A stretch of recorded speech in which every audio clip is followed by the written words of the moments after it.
It's Indiana in the Morning on the Voice of Indiana County, WCCS 101.1 FM and AM 1160. Our conversation with Kelly Hargrave from National Geographic Kids is brought to you by Marcus and Mack, a law firm representing injured people. Kelly, you've done it again.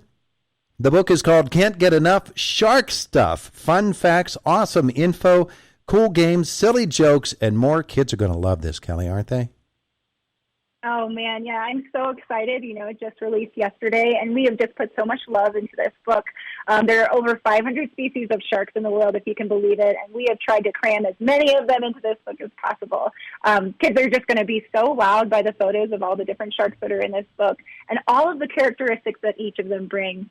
Well, one of the things about the book, and I love this about National Geographic books, is you actually pull kids in and get them involved by providing things like the catch and match feature and the quizzes and the games that are included, the which shark would you be type of thing. Those are the kinds of things that kids just gravitate toward, aren't they? Oh, absolutely. We're trying to bring the information in a really fun way that makes it easily digestible. We've done all of this research. We've scoured all of the information. We've talked to the shark specialists. And now it's our job to bring the best and most fun stuff to kids.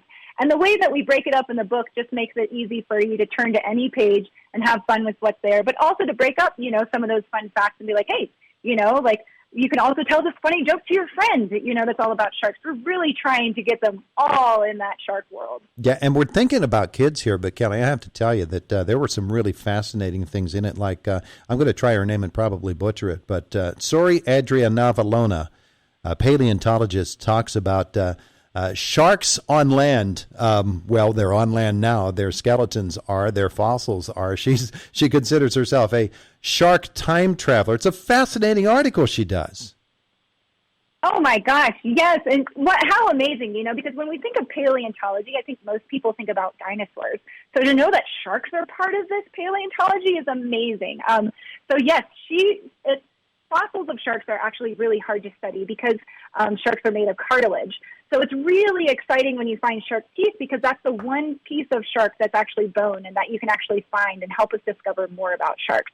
So she, finding that first megalodon tooth, I'm sure I would be excited to find a megalodon tooth, but for her, she can learn so much from that one tooth. She gets to learn about different environments that used to exist in our world hundreds of millions of years ago, So it all depends on the teeth they're finding. But for Megalodon, we're talking about the great-great-grandfather of the great white shark. It was bigger than the great white shark. It is a mega shark, and it's really, really cool. So those Megalodon teeth can be as big as the size of a human hand. So that's pretty incredible. With any National Geographic book, but especially a National Geographic Kids book, you're going to get amazing photography.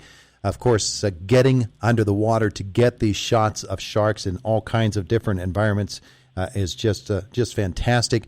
But the color and the photographs and the information with them, that's sort of the hallmark of National Geographic Kids books, isn't it?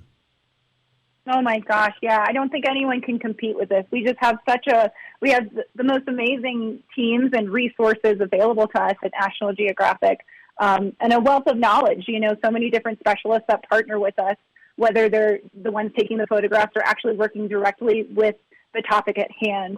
So the pictures, I think people are going to go through this book and not realize how many sharks are really out there and how different each of them look, from the small dwarf lantern shark that's the size of a number 2 pencil all the way up to the whale shark, which is the biggest shark, can be 40 feet long, but also has never attacked a human, eats the smallest of critters, So, we have all these sharks that just generally don't look like the great white, which is what we all have pictured in our head. There are so many different kinds. Oh, yeah. So kids are really going to enjoy looking at all these pictures. I'm looking right now at the cookie cutter shark, which looks like a grumpy old guy. The cookie cutter shark, yes, and that's also another small shark. It can grow up to 1.5 feet, but also they have a really gnarly bite. They make this perfect little circular round bite, and actually, they found little round bites cut out of sharks, and they had no idea what was happening. And then they discovered the cookie cutter shark had this perfectly round bite. It's this curious little creature. It's really cool. Yeah, it really is. Kelly, I know you love sharks, and I know you know a lot about sharks, but heading into this, did you have any idea about some of the facts in this book? Were you surprised by anything?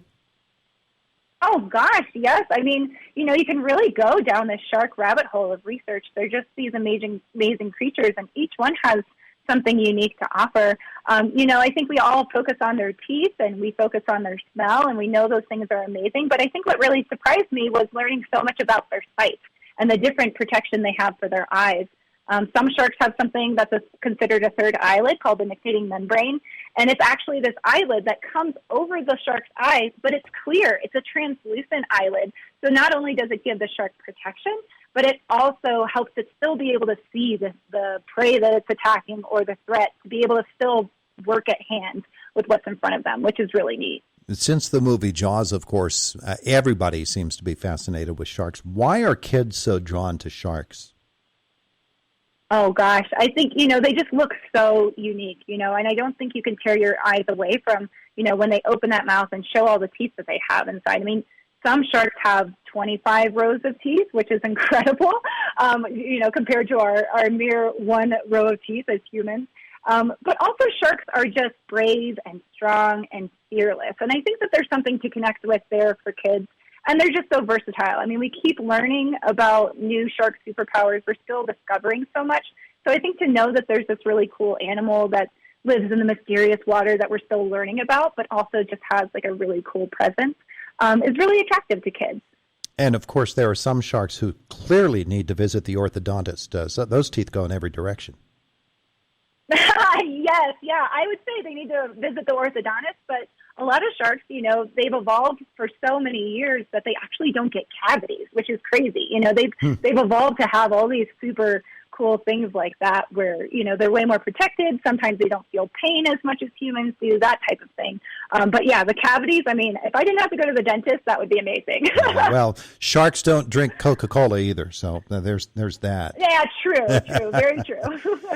National Geographic Kids and what they do for kids with books such as this and with online, because that's a part of the element as well, is the online presentation. And again, the book is called Can't Get Enough Shark Stuff. Folks are going to find even more online with National Geographic, aren't they? Oh, yes. I mean, you can go to nationalgeographickids.com and learn so much more about sharks, but then you can also learn about lots of other animals, but also space and technology and, all those things that National Geographic is really well known for. And we've also mentioned some things in the book where you can actually track sharks. There are lots of websites where you can actually see where shark specialists have tagged sharks, and you can watch them go all over the planet, which is really neat. You can watch their migration patterns. And there are also agencies where you can help track sharks, like whale sharks actually have unique patterns on their backs. Each one is very unique. So if you ever come across a whale shark, and yes, you can swim with whale sharks safely, you can take a picture of the pattern that's on their back and submit it online, and scientists can use that for their research to help track different whale sharks around the world. Kelly Hargrave and Andrea Seidlin have led the group putting together National Geographic Kids. Can't Get Enough Shark Stuff. We know it's always a team effort, and we salute that, Kelly. A lot of people went into making this happen, didn't they?